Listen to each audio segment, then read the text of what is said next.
विसरूत का? आम्ही भारताचे लोक, भारताचे सार्वभौम, समाजवादी, धर्मनिरपेक्ष, लोकशाही गणराज्य घडविण्याचा व त्याच्या सर्व नागरिकांस सामाजिक, आर्थिक व राजनैतिक न्याय, विचार, अभिव्यक्ती, विश्वास, श्रद्धा व उपासना यांचे स्वातंत्र्य, दर्जाची व संधीची समानता निश्चितपणे प्राप्त करून देण्याचा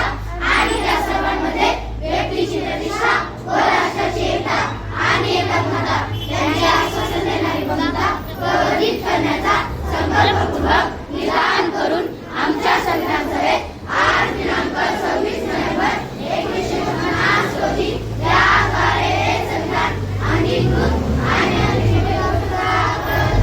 करीत आहोत. जय हिंद. आम्ही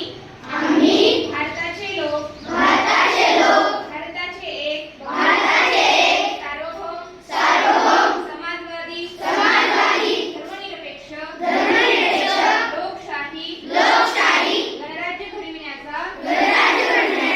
व त्याच्या सर्व नागरिकांस सामाजिक, आर्थिक व राजनैतिक न्याय, विचार, अभिव्यक्ती, विश्वास, श्रद्धा व उपासना यांचे स्वातंत्र्य, दर्जाची व संधीची समानता निश्चितपणे प्राप्त करून देण्याचा आणि त्या सर्वांमध्ये व्यक्तीची प्रतिष्ठा व राष्ट्राची एकता आणि एकात्मता यांचे आश्वासन देणारी बंधुता प्रवर्धित करण्याचा संकल्पपूर्वक विधान करून आमच्या संविधान सभेत आज दिनांक 26 November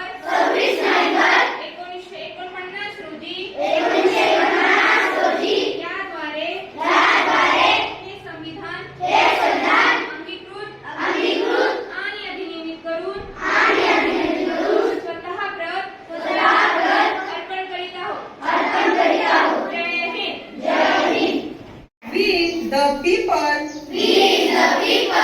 of India having solemnly resolved to constitute India into a sovereign, socialist, secular, democratic republic, and to secure to all its citizens justice, social, economic, and political liberty of thought, expression, belief, faith, and worship, equality of status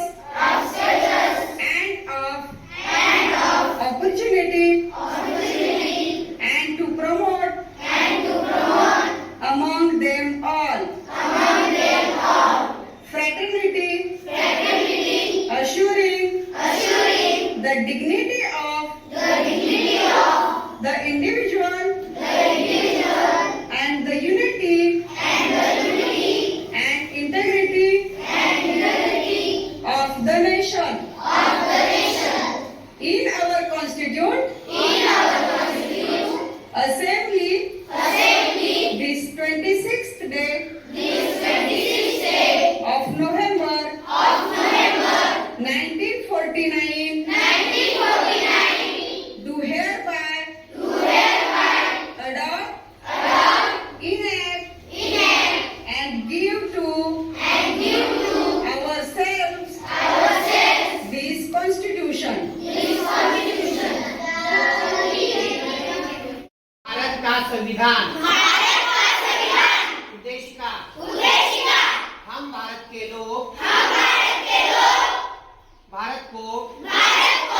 एक संपूर्ण नागरिकांना